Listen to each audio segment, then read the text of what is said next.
Timnas Indonesia tumbang dari Timnas Cina di kualifikasi Piala Dunia 2026. Garuda kalah dengan skor akhir 1-2 di Qingdao Youth Football Stadium, Qingdao, Selasa, 15 Oktober 2024. Indonesia tertinggal di babak pertama dengan skor 0-2. Cina mencetak gol via Behram Abdueli, menit ke-23, dan Yuning Sang, menit ke-44. Timnas Indonesia tumbang dari Timnas Cina di kualifikasi Piala Dunia 2026. Garuda kalah dengan skor akhir 1-2 di Qingdao Youth Football Stadium, Qingdao, Selasa, 15 Oktober 2024. Indonesia tertinggal di babak pertama dengan skor 0-2. Cina mencetak gol via Behram Abdueli, menit ke-23, dan Yuning Sang, menit ke-44. Pada babak kedua, Indonesia bisa mencetak gol balasan. Tom Haye mencetak gol pada menit ke-86.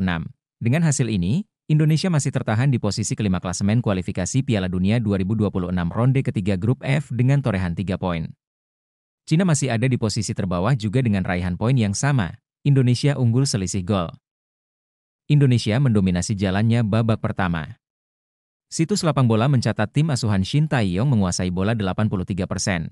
Tapi, Indonesia malah kecolongan pada menit ke-23. Kesalahan koordinasi lini belakang membuat Shen Longjiang bisa mengirim umpan untuk Behram Abdueli menjaringkan bola. Cina bisa menggandakan keunggulan pada menit ke-44.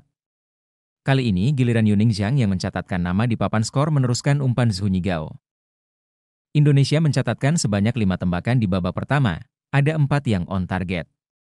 Cina mencatatkan 4 tembakan, 3 mencapai bidang. Babak kedua berjalan, Indonesia melakukan pergantian pemain. Mes Hilgers, Witan Sulaiman, dan Shain Patinama keluar, masuk Tom Haye, Marcelino Ferdinand, dan Rizky Ridho. Indonesia masih kesusahan untuk menciptakan peluang berbahaya saat babak kedua berjalan 14 menit. Cina menumpuk banyak pemain di lini belakang. Usaha Rizky Ridho mengancam gawang Cina berbuah percuma. Umpan Nathan Choeon pada menit ke-68 masih dikirim pemain nomor 5 itu melesat. Asnawi Mangkuala melakukan percobaan pada menit ke-77. Tembakan kapten Indonesia itu masih lemah mengarah ke gawang. Upaya Nathan dari sudut sempit juga masih melebar pada menit ke-81. Di tengah kotak penalti ada beberapa pemain Indonesia yang sudah menunggu. Indonesia akhirnya bisa mencetak gol pada menit ke-86. Berawal dari lemparan ke Pratama Arhan, Tom Haye sukses menjaringkan bola. Tendangan voli Haye 2 menit berselang juga belum membuahkan hasil. Bolanya masih melesat jauh. Laga memasuki injury time, wasit memberi waktu 9 menit. Hingga laga selesai tak ada gol tambahan, Indonesia kalah 1-2.